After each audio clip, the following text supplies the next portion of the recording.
So Stripe's trying to go out and they're trying to go public. And they were having some trouble trying to go public. So then they said, well, maybe we'll just go out and raise another $50 billion because it's hard to go public. Then they came back and said that the value of the company, it was dropping.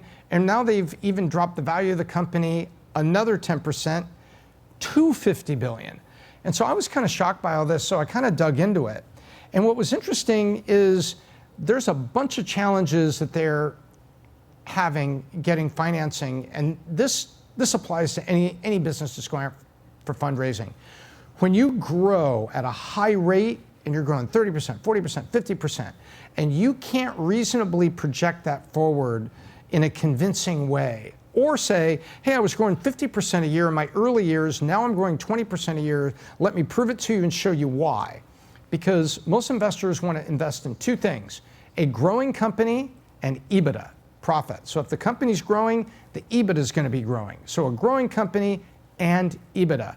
And they want to be able to look back and say, as all that EBITDA grows, someone's going to come along and buy the company, I sell my shares, boom, that's how an investor makes their money. And Stripe was out there, and apparently they've been unable to convince people of the strength of the growth that's going to be there. And they're facing a couple things. And one of them apparently was, a little bit of a slowdown in e-commerce. Well, in 2020, e-commerce was steaming along because where were we? We were on the couch buying stuff on Amazon, even peanut butter was being delivered.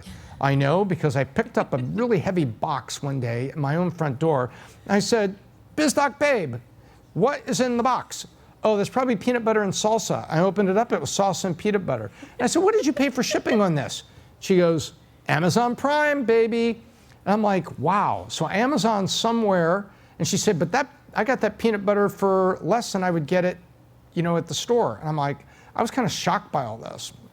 So what was interesting to me in looking at this, e-commerce was down, the economic headwinds were there, and a lot of people asked me about fundraising. And so I sat there and I said, wow, so even Stripe, and Stripe is here to stay. Stripe is like PayPal. It's a new entrant in fintech, giving a lot of benefits to many people. If you're buying stuff, e-commerce from various places, you'll see at the end it says check out with Stripe. So it's like PayPal, it's everywhere, and it's being used quite a bit. As a matter of fact, full disclosure, and this is not a promo, but Stripe does power the commerce engine that's inside Minect. And it's because it's global and it's super secure, which was two things that we wanted for all the Stripe experts and users that might use it. Wanted to be super secure for the expert and for the user, because there's no reason for us to invent it ourselves, especially when you've got like a really secure solution out there.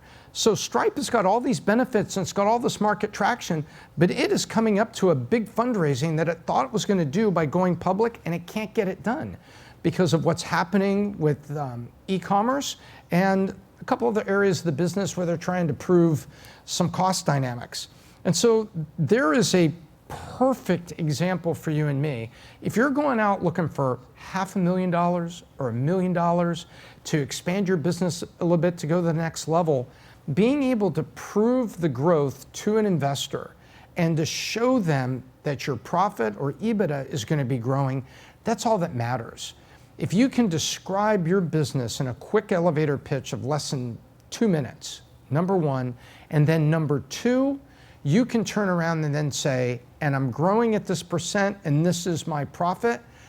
Most investors I know, like myself, Patrick, and other angel investors that are in our world and our network, we're going to look at that and say, tell me more.